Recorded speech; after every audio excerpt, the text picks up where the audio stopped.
Assalamualaikum warahmatullahi wabarakatuh. Kembali lagi dengan saya Hendriawan. Mudah-mudahan tidak bosan-bosan ya dengarkan suara saya. Iya, di kesempatan kali ini saya akan coba jelaskan bagaimana cara membuat kuis atau pertanyaan di e-learning pada Universitas Muhammadiyah Kendari. Langkah awal adalah masuk dulu di portal e-learning UMK. Silakan masukkan username dan password, lalu klik masuk. Lalu Bapak Ibu sekalian pilih mata kuliahnya, yang mana mata kuliah yang mana Bapak Ibu mau edit dan masukkan kuis. Nah, saya gunakan kelas saya bahasa Inggris profesi. Di sini ini adalah tampilan mata kuliahnya, tampilan kelasnya.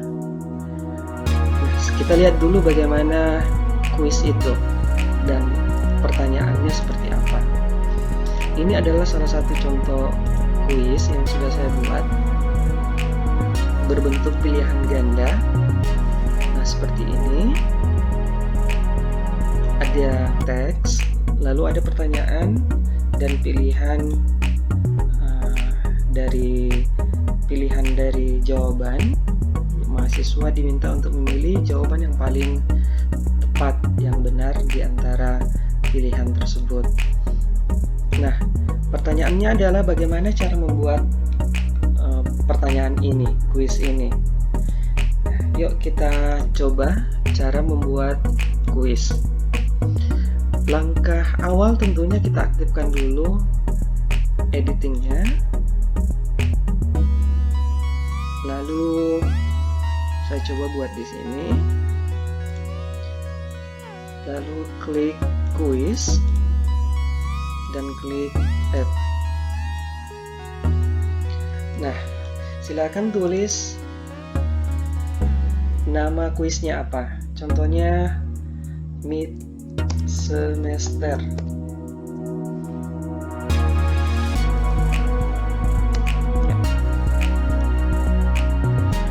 Terus berikan deskripsi tentang kuis ini, tentang tugas ini, dan klik display. Nah, ada beberapa hal yang perlu kita atur, yang perlu kita setting terkait mengenai kuis ini. Jadi kalau saya skip, berarti saya anggap tidak terlalu urgent untuk diketahui. Saya jelaskan yang urgent saja, yang penting untuk disetting. Pertama, timing. Timingnya berfungsi untuk mengatur kapan kuis itu aktif, kapan kuis itu ditutup, dan berapa durasi waktu pengerjaan kuis tersebut. Kalau kita tidak mau atur, berarti jangan diklik ini. Tapi biasanya kalau mid semester atau kuis kita atur waktunya, durasi waktunya dan lain sebagainya. Kita klik enable dan kita bisa atur waktunya. Kapan kuis ini aktif? Semuanya kita inginkan mid semester ini dikerjakan pada tanggal 31 Maret. Pada jam berapa? Jam 10 pagi contohnya. Nah, setelah itu kapan kuis ini berakhir? 31 jam berapa? Jam 11. Kita contohkan jam 11. Lalu durasi waktunya, berapa menit pengerjaan kuis ini? Let's say 35 menit. Terus di sini pengaturannya ini grade to pass, maksudnya passing grade-nya pada angka berapa, pada skor berapa mahasiswa harus capai agar bisa lulus.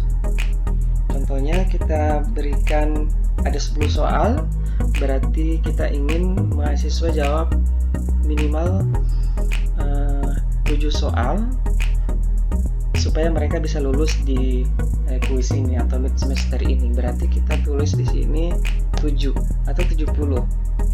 Bisa. Kita kalau range angkanya 1 sampai 10 kita tulis 7.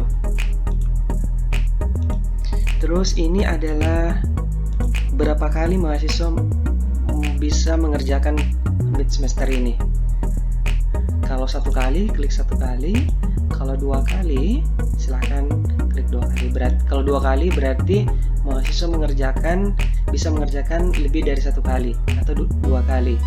Kalau 2 kali, bagaimana aturan pemberian skornya? Apakah diambil skor tertinggi, highest grade, atau nilai rata-ratanya, atau percobaan pertama, atau bisa juga percobaan terakhir? Kita bisa atur. Coba kita pilih highest grade. Seterusnya layoutnya, bagaimana tampilan pertanyaannya. Nah, kita bisa atur apakah setiap satu pertanyaan tampilannya 1 halaman 1 pertanyaan atau 1 halaman 2 pertanyaan. Ini tergantung kebutuhan kita. Semuanya ada 10 soal, kita inginkan dalam 1 halaman itu ada 5 soal. Kita bisa tulis, kita bisa atur. Selanjutnya, ini juga yang penting, shuffle. Shuffle ini maksudnya apakah soal itu akan diacak atau tidak. Kalau diacak, silakan pilih yes. Kalau tidak, pilih no. Selanjutnya adalah feedback. Bagaimana feedback pada saat mahasiswa mengerjakan kuis ini atau mid semester ini. Di sini ada beberapa macam feedback, namun saya ingin jelaskan cukup 2 saja karena 2 ini yang penting. Yang pertama adalah deferred feedback, selanjutnya immediate feedback.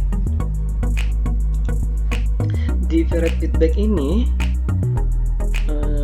kita gunakan apabila kita menginginkan mahasiswa mengerjakan terlebih dahulu soal-soalnya, lalu ketika dia selesai mengerjakan soal tersebut, soal mid semester ini, baru diberikan feedback. Berapa skornya, skor mana yang pertanyaan yang benar, mana yang salah.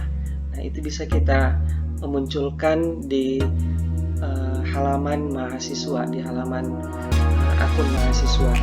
Atau kita pilih immediate feedback. Immediate feedback ini jika kita menginginkan mahasiswa mendapatkan feedback setiap kali mengerjakan 1 soal. Contohnya soal pertama dia kerjakan, namun salah dia salah pada soal pertama. Terus ada feedback diberikan. Contohnya jawaban Anda salah. Silakan coba lagi. Nah, ketika dia coba di kesempatan kedua, tapi dengan skor yang berbeda, bisa jadi kita bisa atur lebih rendah lagi nilainya kalau diberikan percobaan kedua atau ketiga dan seterusnya. Intinya immediate feedback ini setiap kali diberikan mahasiswa menjawab soal, selalu ada feedback diberikan. Kalau benar, diberikan feedback jawaban Anda benar, atau kita bisa atur feedbacknya apa. Terus yang lainnya kita defaultkan aja sesuai pengaturan yang ada. Ini beberapa pengaturan yang penting untuk kuis. Setelah itu kita simpan pengaturan.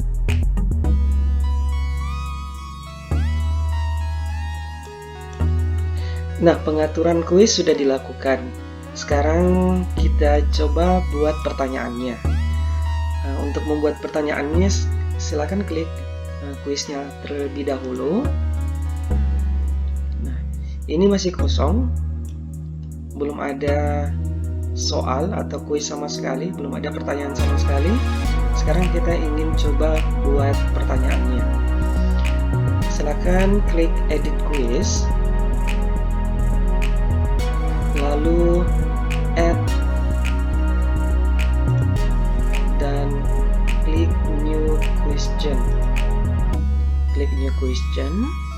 Nah, di sini ada beberapa macam jenis pertanyaan yang bisa kita pilih. Ada multiple choice, true false, matching, short answer, numerical, essay, dan lain sebagainya. Pada video ini saya ingin coba membuat pertanyaan berbentuk multiple choice. Pilih multiple choice lalu klik add. Nah, sekarang kita buat pertanyaannya. Nama kuisnya dulu, question 1. Terus pertanyaannya apa? Kita buat Semarang dulu ya sebagai contohnya. Contoh pertanyaannya, apa nama ibu kota Indonesia? Ini adalah pertanyaannya. Sekarang kita mau buat pilihannya. Nah, ini kita bisa atur default marknya, maksudnya setiap satu pertanyaan jawaban yang benar itu berapa nilainya, berapa skornya. Kita bisa tulis 1 atau 10 tergantung kebutuhan kita. Setelah itu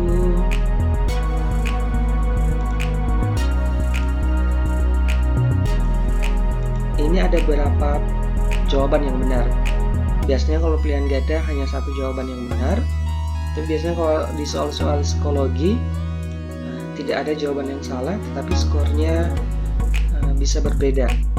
Ada skor yang paling tinggi sampai yang terendah, itu bisa kita pilih multiple answer. Sekarang kita coba hanya satu jawaban yang benar dari pertanyaan tersebut, pilihan jawaban. Choice 1. Jakarta, ini jawaban yang benar. Terus karena ini adalah jawaban yang benar, kita berikan nilai 100%. Terus choice 2, Kendari. Karena ini adalah jawaban yang salah, tetap pilih non. Lalu Surabaya. Terus Makassar. Nah, ada 4 pilihan, Jakarta 1, Kendari, Surabaya, dan Makassar. Di sini ada pilihan lagi, kelima. Kalau seandainya kita inginkan hanya ada 4 pilihan jawaban, tinggalkan ini, jangan ditulis, maka tidak akan muncul nanti di soal. Berarti hanya cukup 4 pilihan saja. Namun kalau kita mau tambah lagi, bisa pilih di sini supaya Bandung. Oke. Sekali lagi saya sampaikan, kalau jawaban benar berarti berikan angka 100. Nah, bagaimana kalau konteksnya lebih dari satu jawaban yang benar? Maksudnya nilainya bertingkat dan lebih dari satu jawaban yang benar. Kita pilih multiple answer, terus kita bagi persentasenya. Semuanya Jakarta benar, jawabannya mendapatkan skor 80 atau 70. Lalu pilihan kedua di sini 20, pilihan ketiga otomatis 10%, sehingga mendapatkan total nilai 100, 70, 20, dan 10, jadi 100. Berarti kalau dia pilih Jakarta, berarti ini nilainya 70% benar. Pilihan kedua Kendari 20% benar, Surabaya 10% benar, sedangkan pilihan keempat tidak mendapatkan skor atau nilai sama sekali. Nah, itu kalau multiple answer. Namun di sini kan kita pilih hanya satu jawaban yang benar. Jadi tetap kita pilih di sini 100. Terus di sini pun, di sini juga. Nah, setelah itu kita bisa berikan feedback di masing-masing pertanyaannya. Semuanya mahasiswa menjawab Jakarta. Nah, apa feedbacknya? Berarti feedbacknya Anda benar. Di sini salah. Coba lagi. Dan seterusnya. Sekarang kalau sudah diatur pilihannya, klik save.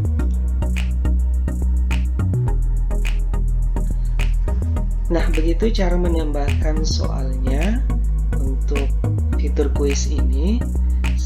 Ikuti terus langkah-langkahnya, tambahkan kuis, lalu masukkan soalnya dan jawabannya, dan seterusnya sampai soal kita sudah terinput di kelas daring.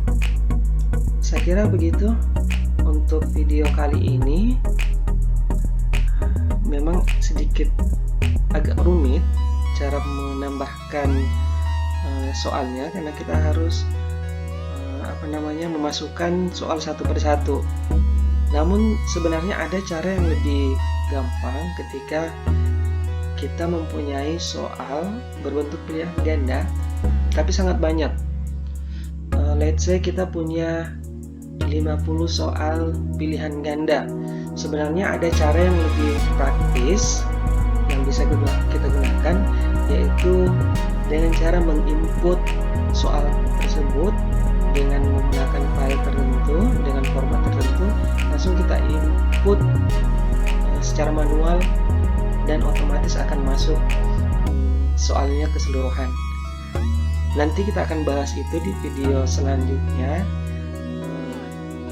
Saya hanya ingin sampaikan bagaimana cara mengerjakannya atau membuat soal satu persatu supaya kita bisa familiar dengan cara yang manual ini, menambahkan satu persatu soal, terutama soal multiple choice atau pilihan ganda. Kita akan coba bahas ini, bagaimana cara memasukkan soal dalam bentuk banyak di video selanjutnya. Saya kira cukup untuk saat ini. Kita ketemu di video selanjutnya. Saya undur diri. Assalamualaikum warahmatullahi wabarakatuh.